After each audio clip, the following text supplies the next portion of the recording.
Good morning, YouTube. My first actual video. I'm here to show you what I just picked up.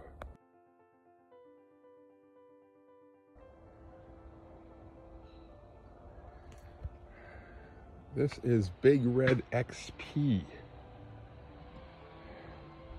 made by Vallee products in Quebec. I've been looking for some time for a unit, and I have researched and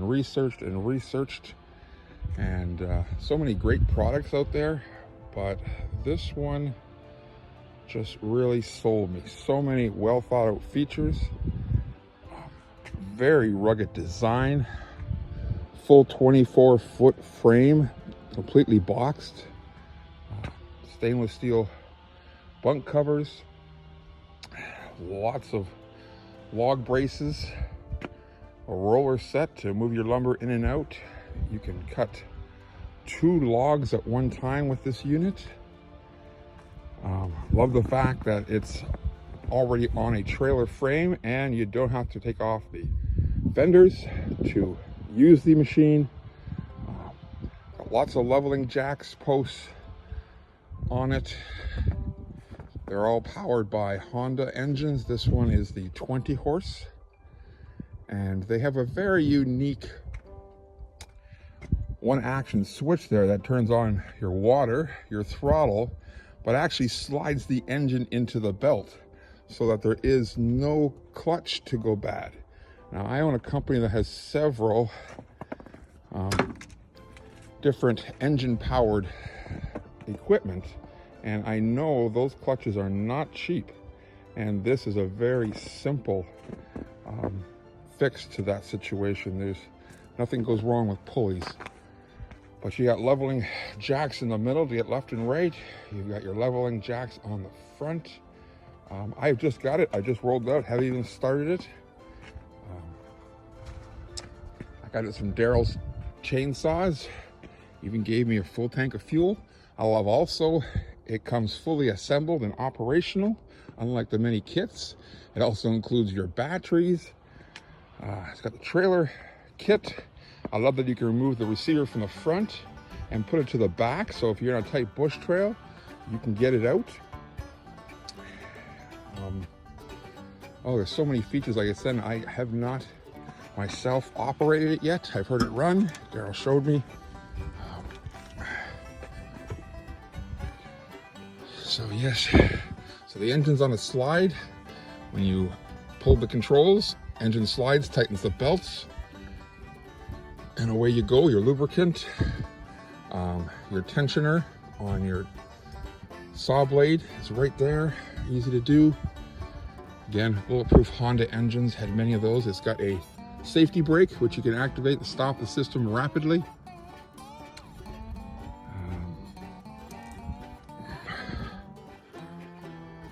Really clear and simple scale. These ones are actually they sell these scales by the hundreds because they are so well thought out, taking in the blade gaps and all that. The winch itself controls the movement, and I know at first I thought, a winch can be pretty jerky, but it's amazing how smooth and accurate the winch is to get it into its proper spots. The carriage is simply locked down by these 2 bolts while you're traveling, and that allows the carriage to sit just in front of the axles. I towed this back about 5-6 hours from where I picked up in Pembroke. Only thing I can say is I came back and this tire was very low, so hopefully don't have a leak there, and check what's going on with that. But otherwise, the experience was pretty good. I don't recommend towing this at night, even though it's got trailer lights, because it's so long and I was pulling it behind my pickup. People merging lanes in the dark don't see this thing. It does have a few side reflectors, but no side lights. So many times I had to get out of traffic because people were swerving over to pull in behind my truck and could not see how long this thing is. The bed itself, I think I said, was 24 feet, plus the tongue. Anyway, this is a preview. I am going to actually do my first cuts today and see how it runs, and I'll let you know. All right, I got it off my golf cart. Big Red XP is now leveled. She's on her maiden day. Complete rookie here. Never used a sawmill in my life. But since having a bush, I've always wanted to. They have a real simple leveling system with a dot in the middle. And with this stabilizer jack and the one in the back, you can get the front and back. And these two get left and right. Also, if you have a flat tire, they will jack up the trailer itself. Everything is super strong and overdone. Each one of these jacks is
2, but talking to Daryl at Vallee Sawmill, in Ontario, this is considered a mobile tool, so a license plate is not required. Now, in Quebec, where this is made, it is required and to be licensed as a trailer. So that's a unique thing I did not know. I must say, a large part of the reason I'm making this video is I'm not this kind of video person, but I appreciate all the guys out there whose videos on sawmills I watched for, ask my wife, weeks at night. She was so sick of sawmill videos because I learned so much, and I learned what to look for. And again, this one just had all the features and more actually that I wanted. I wanted something that was built as local as possible. I believe that we have to support our countries, our continents. So, you know, it's built in Canada, in Quebec. I bought it here in Ontario and Pembroke. Again, it's all Canadian steel. None of this cheap Chinese stuff. I love the fact it's not a kit. I've watched enough videos of these guys putting the kits together. Eventually they get it. It's not a problem. But it can be, some of these guys are 3-4 days of frustrations and calls back and forth. But those other companies have great company support, so that goes a long ways. But I just don't have that kind of patience. And I like to know and see that's already running when I got it. Again, I love the one piece, no bolting together. This thing is rock solid. I mean, I can run on this thing. It does not move, and I'm not a lightweight. So very impressed with that. One thing, when I got there, I found out that this is actually plywood, which is like, you know what, that's weird. Most of them are steel or plastic. But they made a good point. If you throw a blade, which can happen, it won't damage the blade by hitting the inside of this pressure-treated plywood, and it saves your blades. And down the line, if you really do damage it, you can cut another piece of plywood, unscrew this cover, and you're on to go again. Just smart things that prevent you from, you know, making mistakes. Even this rod here prevents you from hitting any of these stops, because I've seen so many videos where people have hit these things and nicked their blades, but this one actually won't allow you. Now, this model for specs, this one is, like I say, a 20 horsepower Honda. It cuts 32-inch diameter. I believe it's a 23-inch slab. I'm not sure how that works, to be honest, why it can cut 32 but a 23-inch slab. I'll find out, sure enough, I don't know.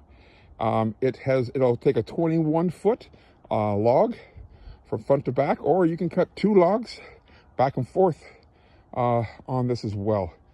I got quite a few piles of logs I'm looking forward to try cutting, and we'll let you know how it goes.